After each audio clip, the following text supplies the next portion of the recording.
ये Richard series का 5th part है। जिन लोगों ने अभी तक पहले के पार्ट नहीं देखे हैं सो प्लीज़ चैनल पर जाकर प्रीवियस पार्ट देखिए या फिर डिस्क्रिप्शन बॉक्स में प्रीवियस पार्ट्स के लिंक है, आप वहां से भी देख सकते हैं, तभी आपको ये मिस्ट्री समझ में आएगी।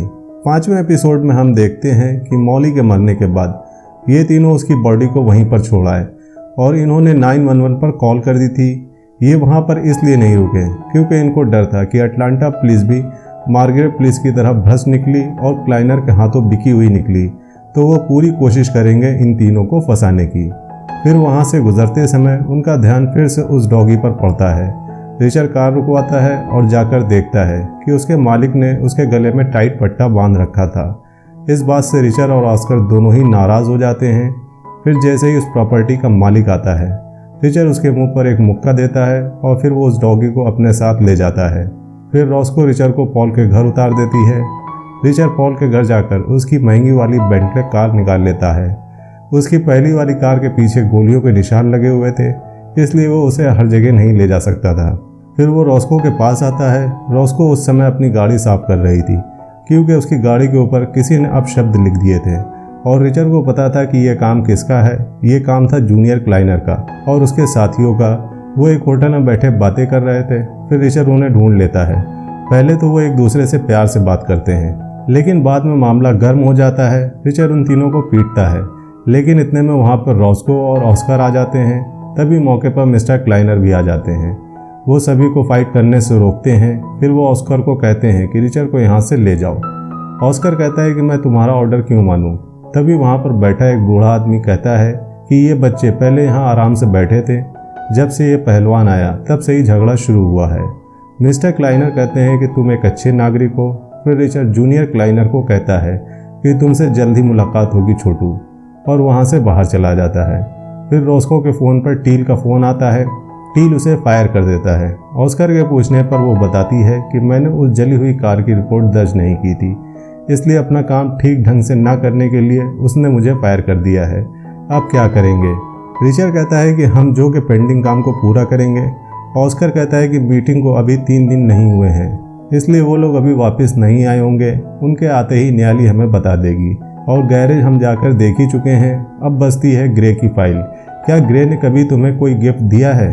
रॉस्को कहती है कि वो गन मुझे ग्रे ने ही दी थी जो मैंने तुम्हें दी थी। फिर वो जाकर उस बॉक्स को चेक करते हैं। बॉक्स को अच्छी तरह से चेक करने पर उन्हें उसके अंदर एक चाबी मिलती है। अब उन्हें ये पता लगाना था कि ये चाबी किस ताले की है। रॉस्को कहती है कि उसका पूरा हफ्ता या तो घर या फिर पुलिस स्टेशन में ही बीतता था। हफ्ते में एक बार वो बाल कटवाने भी जाता था। रिचर्ड कहता है कि उस आदमी को हफ्ते में एक बार बाल कटवाने की क्या जरूरत, जिसके सर के बाल पहले से ही बहुत कम हो। फिर वो उस बार्बर के पास जाते हैं। बार्बर उन्हें एक बॉक्स दिखाता है और कहता है कि ग्रे ने ये तुम्हारे लिए छोड़ा था, लेकिन ये भी कहा था कि जब वो खुद तलाश करती हुई आए तभी उसे ये बॉक्स देना। जब वो उस बॉक्स को खोलते हैं तो उसमें बहुत सारी फाइलें और बहुत सारी डायरेक्टरीज मिलती हैं। फिर वो वहीं बैठकर उन सभी फाइलों को चेक करते हैं। रात बहुत हो गई थी, इसलिए बार्बर उन सब के लिए सैंडविच बनाकर लाता है। ये फाइलें चेक करके अब तक उनको समझ में आ गया था कि क्लाइनर का पैसा यहाँ से बाहर भी जा रहा था और बाहर से आ भी रहा था। रकम भी आपस में मेल नहीं खा रही थी।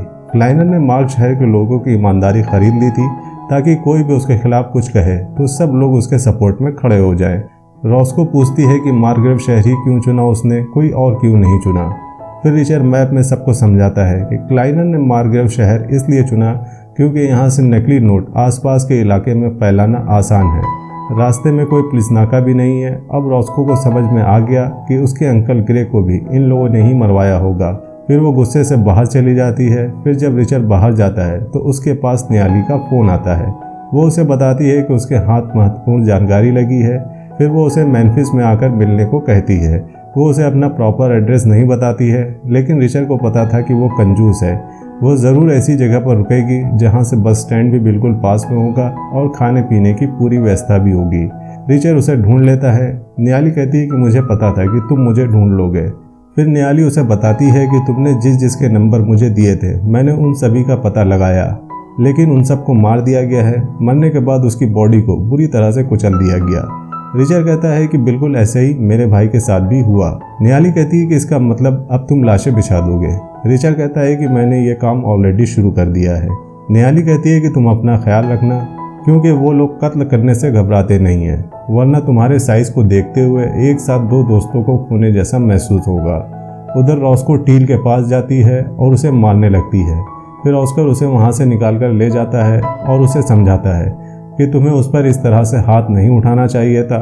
अब वो तुम्हारे खिलाफ वारंट भी निकाल सकता है और तुम्हें मरवा भी सकता है। फिर वो उसे लेकर एक होटल में जाता है क्योंकि घर पर खतरा था। रात को उसके पास रिचर का फ़ोन आता है। वो बताती है कि पिकार्ड का फ़ोन आया था। उसने कहा है कि पॉल की फैमिली की देख रेख के लिए अगर कोई और न मिला तो वो अपनी नौकरी गंवा बैठेगा, इसलिए मैं वहीं जा रही हूँ। फिर ऑस्कर कहता है कि ग्रे की फाइलों में हमें पूरी जानकारी नहीं मिली, इसलिए मैं रात को जाकर क्लाइनर की फाइलें चेक करूँगा। तुम्हें पता है ना, वहाँ पर कोई सिक्योरिटी कैमरा नहीं है। फिर रात को चुपके से ऑस्कर क्लाइनर के ऑफिस में जाता है। वो चुपके चुपके उस बिल्डिंग के ऊपर चढ़ जाता है और चोर चाबी से दरवाज़ा खोलकर बिल्डिंग के अंदर इंटर कर जाता है। वो जब क्लाइनर के ऑफिस के अंदर इंटर करता है तो देखता है कि किसी ने क्लाइनर का गला काटकर उसे मार दिया है। ऑस्कर कहता है कि इसका मतलब तुम बेकसूर थे क्लाइनर। इसी के साथ 5th एपिसोड का भी एंड हो जाता है। अगर मूवी का एक्सप्लेनेशन पसंद आया हो तो वीडियो को लाइक करिएगा और चैनल को सपोर्ट करने के लिए सब्सक्राइब करिएगा, ताकि हम आपके लिए ऐसे इंटरेस्टिंग मूवीज़ के एक्सप्लेनेशन लाते रहें। मिलते हैं नेक्स्ट मूवी एक्सप्लेनेशन वीडियो में, तब तक के लिए बाय बाय।